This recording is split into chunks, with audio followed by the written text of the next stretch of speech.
আমার historical and beautiful Bangladesh YouTube চ্যানেলে আপনাদের সবাইকে স্বাগতম। আজ আমরা কথা বলবো বন বিড়ালটি নিয়ে, যাকে খাগড়া বিড়াল, জলভূমির বিড়ালও বলা হয়ে থাকে। এটি একটি মাঝারি আকারের বিড়াল। এরা সাধারণ বিড়াল থেকে প্রায় 3 গুণ বড় এবং এদের পা তুলনামূলকভাবে অনেক লম্বা হয়। গায়ের রং হলদেটে ধূসর বা বালু বর্ণের হয়ে থাকে, সঙ্গে হালকা লালচে বাদামি আভাযুক্ত।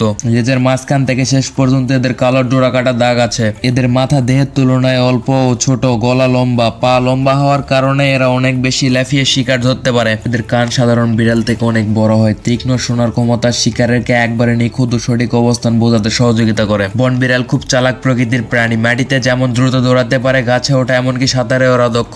বন বিড়াল ঘন ঝোপঝাড়ে থাকতে বেশি পছন্দ করে, যেখানে সূর্যের আলো তেমন পৌঁছায় না, কিন্তু শিকারের জন্য এরা বাইরে আসে। বন বিড়ালের খাবারের বড় অংশই হচ্ছে ঘাস ফড়িং জাতীয় বড় পোকা এবং ইঁদুর, যেগুলো আমাদের ক্ষেত খামারে থাকে এবং ফসলের ক্ষতি সাধন করে থাকে। তাই বন বিড়াল গৃহপালিত হাঁস, মুরগি, কবুতর ধরে নিয়ে খেয়ে যতটুকু ক্ষতি সাধন করে থাকে তার থেকে অনেক বেশি উপকার সাধন করে থাকে কৃষি জমির আশেপাশে থাকা বিভিন্ন পোকামাকড় খেয়ে। এরা একটি নিশাচর প্রাণী। গাছের উপর উঠে রাতের আধারে এরা ছোট পাখি বা পাখির ডিম, ছানা প্রভৃতি শিকার করে খেয়ে থাকে। এই বিড়ালটি এক লাফে কয়েক ফুট পৌঁছে যেতে পারে। দিনের বেলা এরা সাধারণত লতাপাতা ঘেরা বড় গাছের কোঠরে ঘুমিয়ে থাকে। প্রজনন মৌসুমে গাছের কোঠরে 2 থেকে 4টি পর্যন্ত বাচ্চা এরা প্রসব করে। গ্রামগঞ্জ থেকে প্রাকৃতিক জঙ্গল, জলাভূমি ধ্বংস হবার কারণে নিশ্চিহ্ন হয়ে যাচ্ছে এখানে বসবাসরত মাঝারি আকারের এই প্রাণীরা। আন্তর্জাতিক প্রাকৃতিক ও প্রাণী সম্পদ সংরক্ষণ IUCN বন্য বিড়ালটিকে ন্যূনতম বিপদগ্রস্ত হিসেবে বিবেচনা করেন।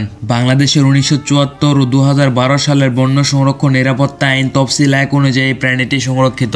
বন বিড়াল শিকার বাংলাদেশ, চীন, Bharat, Israel, Myanmar, Pakistan, Vietnam ইত্যাদি দেশের মধ্যে সুরক্ষিত এলাকার বাহিরে আইনি সুরক্ষা নেই এই প্রাণীটির। IUCN এর লাল তালিকাভুক্ত এই প্রাণীটি প্রধানত জলাভূমি ধ্বংস, ফাঁদ এবং বিষক্রিয়ার দ্বারা হুমকির সম্মুখীন। বাংলাদেশের কিছু প্রজাতির লোকেরা এই প্রাণীটিকে শিকার করে তাদের খাবার হিসাবে গ্রহণ করে থাকে। প্রাণীটি প্রকৃতির সৌন্দর্য বৃদ্ধি করে। তাছাড়াও প্রকৃতিতে থাকা বিভিন্ন পোকামাকড় এবং জীবজন্তু খেয়ে প্রকৃতিতে জীবজন্তুর ভারসাম্য রক্ষা করে থাকে। তাই আমাদের সকলকে এই প্রাণীটি সম্পর্কে সচেতন হতে হবে, না হলে প্রকৃতি থেকে এই প্রাণীটি বিলুপ্ত দিকে চলে যাবে। তাই আমাদের সকলকে পরিবেশে থাকা বিভিন্ন প্রাণী সম্পর্কে ধারণা রাখতে হবে, কারণ কোন প্রাণীটি আমাদের জন্য ভালো তা আমাদের শিকার এবং মারা থেকে বিরত থাকতে হবে। বন বিড়ালটির দৈর্ঘ্য 63 সেন্টিমিটার এবং দেহের ওজন প্রায় 4 কেজির মতো, আর এদের জীবনকাল প্রায় 14 বছরের মতো। বিড়ালটি বাংলাদেশ ছাড়াও ভারত, মিয়ানমার, শ্রীলঙ্কা, আফগানিস্তান, পাকিস্তান, থাইল্যান্ড, ভুটান ইত্যাদি দেশে দেখতে পাওয়া যায়। আমার এলাকায় এই বিড়ালটিকে গাবরা বলা হয়। আপনাদের কি বলে? আপনাদের সকলকে অসংখ্য ধন্যবাদ। ভিডিওটি ভালো লাগলে আমাদের চ্যানেলটি সাবস্ক্রাইব করে আমাদের পাশে থাকুন। ধন্যবাদ।